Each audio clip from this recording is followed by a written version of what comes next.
नमस्कार,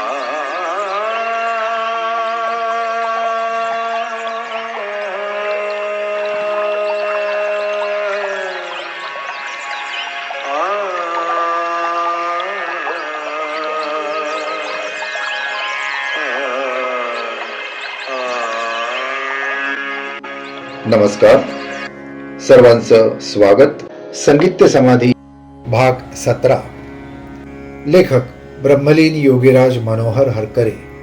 भगवान शिवाचे दर्शन व त्यांची साधना तसेच अप्सराभोग कल्पना की सत्य हे आपण या भागात पाहणार आहोत. लेखक या भागात सांगतात की भगवान शिवाचे तत्व म्हणजे आपतत्व अर्थात शुभ्र तत्व. खर्ज साधनेने आपतत्वाची अनुभूती येऊ शकते. आपतत्वाची आराध्य देवता म्हणजे भगवान शंकर हे शुभ्र असतात, पूर्ण शुभ्र. त्यांची पत्नी गौरी म्हणजे पार्वती सुद्धा शुभ्र असते. हिमालय सुद्धा शुभ्र असतो. शंख, नंदी, गंगा आणि चंद्र संपूर्ण शुभ्र शुभ्र, सारे शुभ्र कांतिमान विश्व. भगवान शंकर संगीताचे आदिदैवत मानल्या गेले आहेत. भगवान शंकरांनी आपल्या मुखातून 5 स्वर दिले तर पार्वतीने 6वा स्वर दिला असेही शास्त्रात वर्णन मिळते.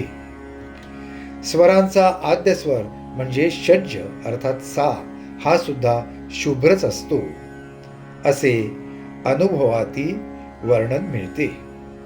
भगवान शंकराचे साक्षात दर्शन घेण्यासाठी जी साधना आहे ती साधना म्हणजे खर्ज साधना. ही खर्ज साधना गायकाने कशी करावी, केव्हा करावी, किती वेळ करावी व 7 योग चक्रांपैकी कुठल्या चक्रावर ध्यान करावे हे सर्व अतिशय शास्त्रशुद्ध पद्धतीने लेखकाने यात सांगितले आहे. भगवान शंकरांचे मंगलमय दर्शन होताना काय दिव्य अनुभव येतात ते या पुस्तकात वाचण्यासारखे आहे.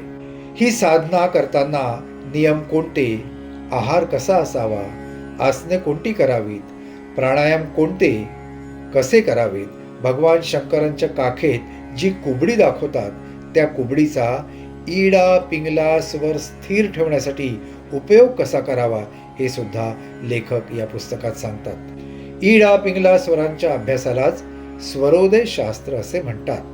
हा अभ्यास झाल्यावर हळूहळू स्वरांचे रंग दिसू लागतात आणि तो अभ्यास कसा करायचा हे लेखकाने पुस्तकात सांगितले आहे.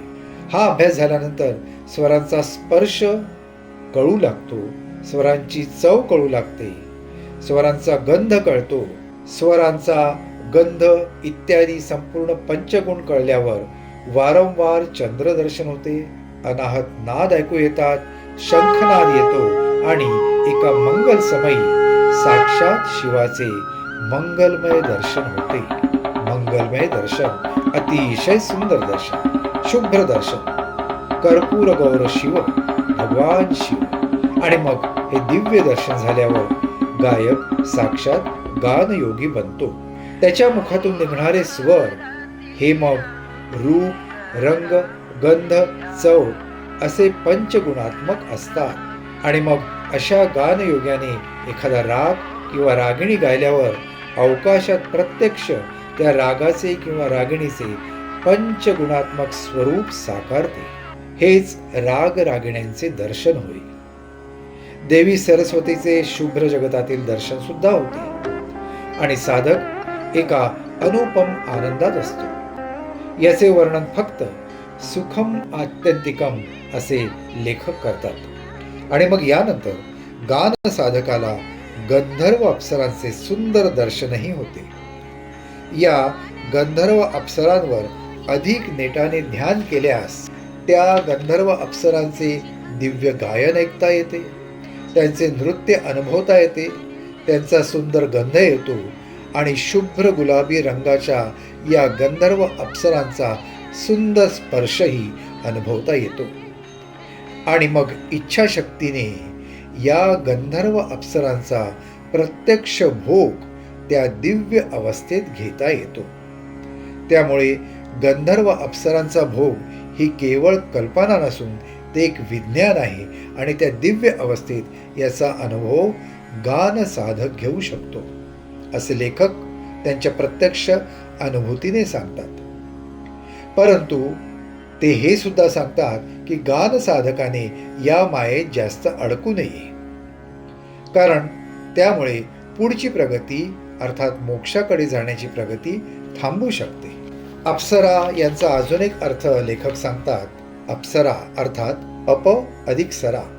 अप म्हणजे अवरोध आणि सरा म्हणजे पुढे जाणे. अध्यात्माचा अभ्यास करताना, मोक्षाकडे जाताना या अप्सरा म्हणजे सिद्धीमध्ये जर साधक अडकून पडला तर त्याला पुढची प्रगती त्याची खुंटू शकते.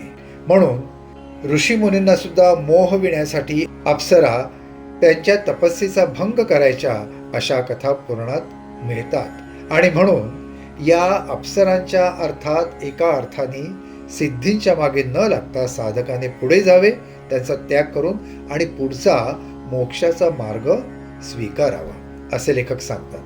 परंतु असे जरी असले तरी गंधर्व अप्सरा हा प्रत्यक्ष अनुभव त्या अवस्थेत गेल्यानंतर अर्थात आपतत्वाच्या अवस्थेत गेल्यानंतर गान साधकाला, योग साधकाला येतोच असा साधकाचा आणि लेखकाचा अनुभव आहे. असे हे संगीताचे दिव्य विश्व आहे. लेखक ब्रह्मलीन योगीराज मनोहरकरे यांनी लिहिलेलं हे एकमेव असं पुस्तक आहे की ज्याच्यामध्ये हे दिव्य ज्ञान मांडण्यात आलेलं आहे. हे पुस्तक आपण सर्वांनी अर्थात सर्व गायक क्षेत्रातील सर्व गायकांनी, वादकांनी, सगळ्यांनी हे अवश्य वाचावं. आणि वाचायचं असेल तर या एपिसोडच्या खाली स्क्रीनवर जो नंबर दिलाय त्याच्यावर संपर्क साधल्यास आपल्याला ते पुस्तक निश्चितपणे मिळू शकेल. सगळ्यांनी अवश्य वाचावं असं हे पुस्तक आहे. धन्यवाद. आजच्या भागात एवढंच. पुन्हा भेटूया पुढच्या भागात. भजे हरि को सदा, जो भजे हरि को सदा, तोहि परम पद पावेगा, तोहि परम पद पावेगा, तोहि परम पद पाएगा.